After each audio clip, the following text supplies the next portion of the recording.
Okay, good morning. We will talk about fiber this morning, and if you have questions, like we can kind of do some question answer at the end if that works for people. So objectives, what I'd like to talk about, really what is fiber, soluble versus insoluble fiber. I'm also going to talk a little bit about resistant starch. Why is fiber important? The role of fiber in our microbial diversity, as well as ways to get more fiber into your diet. So what is fiber? Fiber is roughage or bulk that comes from plants. And so it's part of the plant cellular structure. Fiber is a complex carbohydrate. And really the cool thing about fiber is that it remains, you eat it, it is in your mouth, it goes through your stomach, your small intestines, and it's undigested. And so it reaches the colon in the same form that you took it in, and it basically feeds our gut microbes or our microbiome. And really, like when we have trouble digesting different things, it's because of our microbiome makeup. And so those microbes help us break down the fiber because we can't do that on our own. And so that's how we'll kind of talk a little bit about the microbiome and the importance of that. And an interesting thing I came across, less than 3% of Americans get the recommended minimum daily amount of fiber. So not very many people get enough fiber in their diets. So we're going to strive to change that. So soluble fiber. You can think about soluble and insoluble. If you put soluble fiber, it dissolves in water. Insoluble fiber will not dissolve in water. So the other thing about soluble fiber, when we're talking about bulking stools and you're thinking about fiber for your diet and to regulate your bowels, soluble fiber absorbs water through digestion. So that's why it's so important to maintain your hydration status. Most of our soluble fiber is basically a prebiotic, and a prebiotic feeds our gut microbes. So, and we'll talk about prebiotics and probiotics and postbiotics too. So examples of soluble fiber would include oats, peas, apples, citrus fruits, oranges, grapefruits, beans, lentils, barley, psyllium. Those are all forms of soluble fiber. And then as for insoluble fiber, again, it does not dissolve in water. It serves as a vehicle to move things through your intestine and pick things up. It adds bulk to your stools. And examples of these are like your whole grains, your nuts, your seeds, your fruits, and vegetables as well. And so it's definitely the non-soluble part of those vegetables. So why is it so important? We know that fiber will help with regular bowel movements. It helps lower cholesterol. It controls blood sugar. It helps with weight loss or maintenance, and it really helps us live longer. So the breakdown of certain fibers by some of these microbes in our colon produce something called short chain fatty acids. And these are, we'll talk more about these, but these are pretty important. The three main short chain fatty acids are acetate, propionate, and butyrate. These help heal our colon and maintain colon health by making it more acidic, which then suppresses the growth of more pathogenic and inflammatory microbes, which we always have, but we don't want too many. So, and the other thing that these short chain fatty acids, so we need good bugs in our gut and we need to feed those bugs.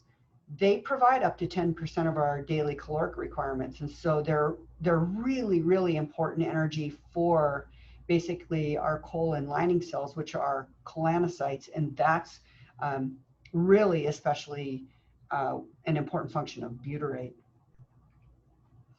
So talking about, if we think about prebiotics, probiotics, postbiotics. So postbiotics is a newer term.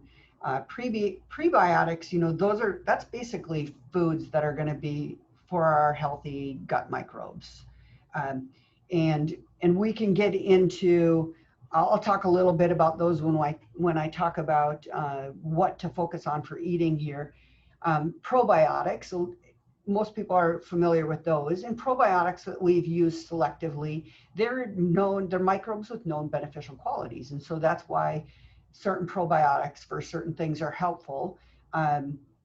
But we'll see with fermented vegetables and those kind of things, like hopefully we can get a lot of this in our diet. Postbiotics, these are actually generated during the formation or the fermentation of the probiotics. So that's those short chain fatty acids we just talked about. In a paper that I came across, they defined it as functional bioactive compounds generated in a matrix during fermentation, which may be used to promote health. And so these things are produced by gut microbes, and we'll talk a little bit more about other functions of the gut microbes. Resistant starch, so this is a term people might be familiar with or not. Resistant starches are not fiber, but they act like fiber, and these can be found in foods like oats, rice, potatoes, legumes. And, you know, like with a potato, if you cook it and it cools, now that starch in there becomes more resistant. These as well pass through our stomach, small intestine, and they basically get processed in the colon or in the gut. When we talk about diversity of our microbiome, it's really important. We want lots of healthy, good microbes, less bad microbes, and we also want a big diversity of microbes. And the way to get that is by eating a diverse variety of things. So we rely on these microbes, you know, to help us produce those short chain fatty acids. They help us acidify our gut. They help balance our immune system. They play a role in our neurotransmitters as well, communicating with our brain. They help us to detox substances and eliminate things. They also help us to activate and create vitamins. So really important that we have good diversity, because we rely on these guys really to do some functions that we alone can't do. Healthy bacteria can't survive without fiber. So a really low fiber diet is, hence adding fiber and having a fiber enriched diet promotes life, because if the bacteria in us die, we will eventually die. Eating the fiber will increase that microbial diversity. And when we talk about dysbiosis, which people have heard about, this is an imbalance of healthy and inflammatory microbes in our gut. So we have all of these things in our gut all the time, but it's a matter of maintaining balance. And one of the things we can do is really to try to improve the fiber intake in our diet to help improve that diversity and that balance. And so we can kind of really support those healthy gut bacteria and damp down the inflammatory ones. So how do we get more fiber in our diet? And one of the books, there's a book that just came out, I think it was in May. It's called Fiber Fueled, and it's really a great book to help just generate some thinking about fiber in our diet and the role of gut health. And Dr. Will, in his book, uses this acronym called F-Goals, which I really liked. And I think it helps, to me, it was a good framework to think about, like, okay, how can I get these things in my diet? Where can I add different things with different meals? So F is fruit and fermented. So apples, skin on with the apples. And then I would say only buy organic apples and then clean them.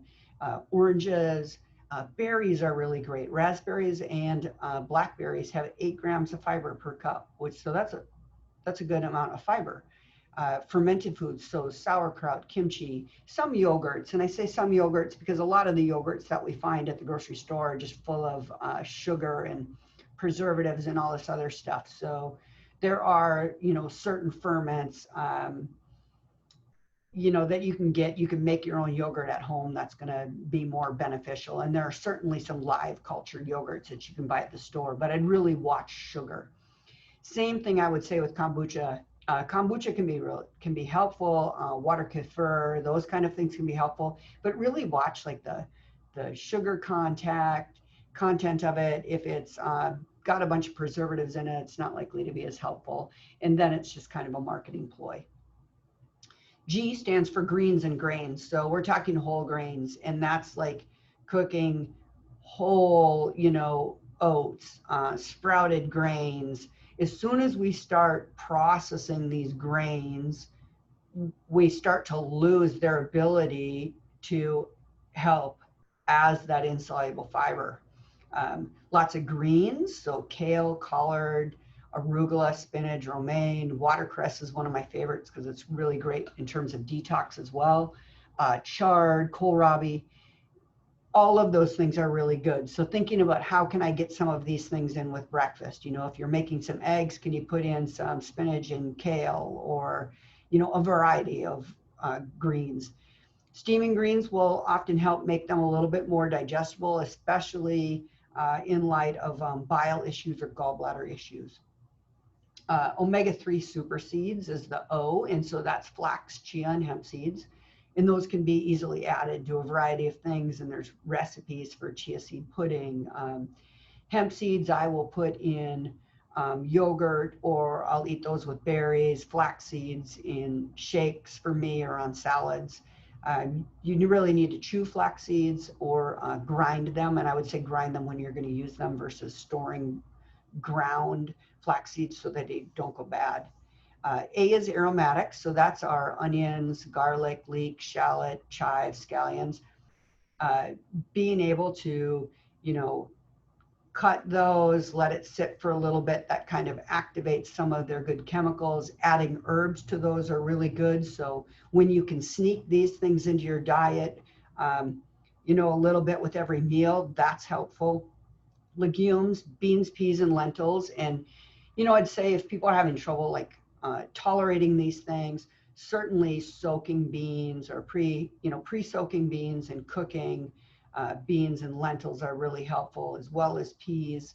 And what I would say too is just eat just a little bit, because a lot of people complain that they can't eat those because of gas and bloating and all of those things. And that's part of our microbial imbalance. And if you can just add a little bit at a time, you'll eventually feed those good bacteria and not overwhelm the bad ones right away that make you feel sick. And then S is sulforaphanes. And I've talked to people a lot, especially when we're talking about hormone issues.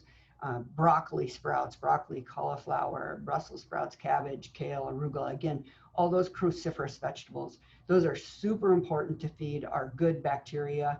It's also, and those same bacteria are what helps us with hormonal balance, so that we can actually excrete the estrogen that we're trying to, for both men and women, so that we don't end up basically recycling hormones that are meant to be excreted. So this is just a nice framework to think about in terms of okay, what things can I think about? And certainly you can get far more in depth, but I thought this was a helpful way to think a little bit about this.